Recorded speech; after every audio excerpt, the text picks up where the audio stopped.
মুসলিম সূত্রের বাইরে ইতিহাসের পাতায় রাসূল সাল্লাল্লাহু আলাইহি সাল্লামকে কিভাবে দেখা হয়েছে, এই প্রশ্নটাই আমাকে এই বইটা পড়তে আগ্রহী করেছে। সম্প্রতি আমি পড়েছি রাসূলুল্লাহ সাল্লাল্লাহু আলাইহি সাল্লামের অস্তিত্ব, অস্বীকৃতির মেঘ বনাম প্রামাণ্যতা সূর্য, মুসা আল হাফিজের এই চমৎকার বইটি। বইটা পড়ে একটা বিষয় আমাকে সত্যি অবাক করেছে। আমরা সাধারণত নবী মুহাম্মদ সাল্লাল্লাহু আলাইহি সাল্লাম সম্পর্কে জানতে কুরআন, হাদিস কিংবা সিরাতের বই পড়ে থাকি, কিন্তু এই ক্ষেত্রে লেখক একটা ভিন্ন পথ বেছে নিয়েছেন। তিনি খুঁজে দেখার চেষ্টা করেছেন নবীজির সময়ের কাছাকাছি অমুসলিম লেখক, খ্রিস্টান ইতিহাসবিদ, আর্মেনীয় ক্রনিকল এবং বিভিন্ন গবেষক এই বিষয়গুলোকে আসলে কিভাবে দেখেছেন বা কিভাবে লিখেছেন।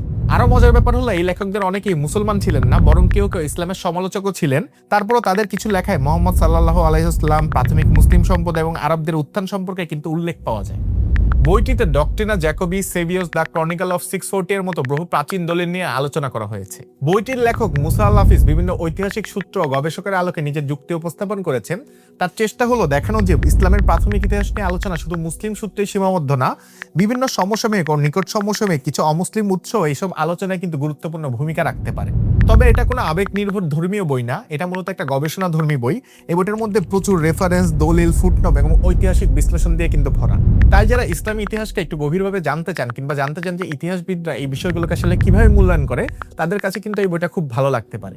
আমার কাছে এই বইটার সবচেয়ে বড় শিক্ষাটা হলো, সত্য যদি সত্যই হয় তাহলে সেটা শুধু নিজের লোকদের লেখাতেই না, অন্যদের লেখাতেও কিন্তু খুঁজে পাওয়া যায়। আর সেই খোঁজটাই করেছে মুসা আল হাফিজের এই বইটি।